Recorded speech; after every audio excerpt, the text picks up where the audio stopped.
de ciencia natural. En este momento va a proceder la compañera a explicar acerca del proyecto. Bueno, aquí estamos, el tema es la descripción anatómica y fisiológica de los sistemas de ingeniería y el proceso de mantenimiento. A continuación el compañero les va a explicar cuáles son las estructuras. Bueno, como ha dicho la compañera, lo que vamos a ver es el funcionamiento de cada uno de los órganos que componen la nutrición humana, que ayudan a esto. Primero tenemos el corazón, luego tenemos lo que son los pulmones, que son estas cosas de aquí, el estómago y los riñones. Y el hígado. También el hígado. Bueno, explicar un poquito que el corazón es la parte más importante del sistema circulatorio, es prácticamente la bomba de funcionamiento y se la considera una bomba impelente. ¿Por qué? Porque mientras absorbe la sangre mediante la aurícula izquierda y el ventrículo izquierdo, expulsa la sangre mediante el ventrículo derecho y aurícula derecha. Está dividida, contiene cuatro orificios. Tenemos la aurícula, las dos aurículas o orificios superiores, tanto derecho como izquierdo, y los dos orificios inferiores, ventrículos, tanto derecho como izquierdo. Al corazón llegan las venas, por aquí, oxigenadas desde los pulmones, desde aquí, que serían estas cosas de aquí, y salen mediante las arterias, como es esta de aquí, que llega al callado de la aorta, y aquí se distribuye mediante este orificio, se distribuye al resto del organismo. De aquí podemos una arteria que se va al cerebro, otra a la médula, y el resto a acompañar a arteriolas o vénulas que se distribuyen por el organismo. Luego tenemos lo que es el estómago, los pulmones. Tenemos lo que son los pulmones. Estos de aquí, bonitos. El sistema circulatorio se compone de los orificios nasales y también por la boca.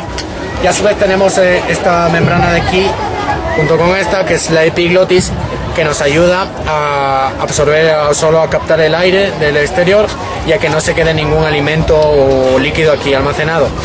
Y esto lo que se distribuye es por la tráquea, todo esto de aquí, aquí se divide, y si abrimos el pulmón podemos observar unos microtúbulos llamados bronquios. Estos bronquios se dividen a su vez en otros microtúbulos más pequeños, Son los bronquiolos.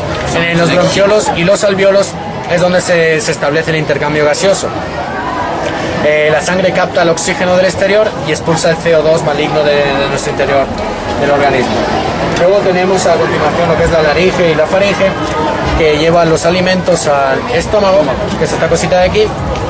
Se introducen por aquí, llega al estómago Se almacenan aquí y salen por aquí. ya. El estómago prácticamente actúa como una especie de licuadora que tritura los alimentos, los diluye, los sintetiza gracias a los jugos gástricos que produce el hígado.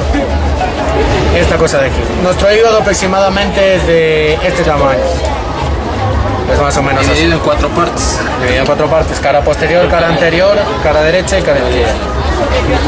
Una vez ya se ha sintetizado todo lo que es los alimentos en el estómago, podemos apreciar. Una vez ya se ha sintetizado todo, podemos apreciar esta especie de embudo aquí, esta cosa de aquí. Empieza ya a acumularse aquel alimento y se activa lo que es el esfínter duodenal o píloro. Una vez se ha activado esto y se ha abierto, todo el alimento se distribuye a lo largo de lo que es el duodeno o intestino delgado. El intestino delgado de una persona adulta oscila entre los 16 y 20 metros, dependiendo de la persona. ¿Por qué a qué se debe que sea tan largo? A que gracias a todo el recorrido que observamos se puede asimilar todos los nutrientes, vitaminas, aminoácidos necesarios para el organismo y su funcionamiento. Una vez ya terminado el recorrido en el intestino delgado, nos vamos al intestino grueso. El intestino grueso es donde se asimila lo más importante del cuerpo humano, que son las proteínas. Las proteínas en sí son energía, el combustible para el organismo. Un exceso de proteínas provocaría lo que es un tejido adiposo en demasía, lo cual nos provoca lo que son los rechonchitos o estar gordo, debido a que es una acumulación de energía que no se ha consumido. Luego nos vamos a los riñones. Si apreciamos, tenemos la parte externa Y la parte interna, por donde generalmente pasa la sangre. Exactamente. ¿Para qué? Para limpiarla, purificarla y así pueda ser transmitida mediante a todo nuestro cuerpo como una sangre purificada. ¿Ya? Se considera uno de los filtros más importantes del cuerpo humano, dado que limpia la sangre por completo, solo permite el paso de nutrientes y glóbulos rojos, así como plaquetas y glóbulos blancos. Aquí podemos apreciar mucho mejor la estructura interna. Vemos que como la arteria sale de aquí y las venas entran. Todo lo que es la sangre llega por parte de aquí de la arteria, que prácticamente se integra en el riñón, se filtra todo y toda la toxina sale mediante estos túbulos de aquí, considerados los uréteres. Una vez ya la sangre está limpia, se distribuye por las venas, que regresan al corazón limpia y oxigenada para de nuevo volver a un ciclo nuevo de la circulación. Cabe destacar que la orina o la urea que se considera, o las toxinas que elimina el riñón, se expulsan mediante Son expulsadas por este tuit. esta zona. Es la que lleva toda la toxicidad a la vejiga. Y prácticamente ahí acaba todo el ciclo de nutrición. Se ha limpiado la sangre, vuelve al corazón y empieza otra vez. Muy bien, como pregunta final, ¿qué te motivó a hacer este trabajo? ¿Quién es el doctor? ¿Quién es el que dirige esta idea magnífica? La que nos motivó fue la licenciada de anatomía, Rosa Núñez, y prácticamente fue una idea que nos propuso y dijeron, no sé, me gustó la idea de que la gente conozca un poco sobre sí misma, sobre cómo funciona su organismo. Me parece una buena idea.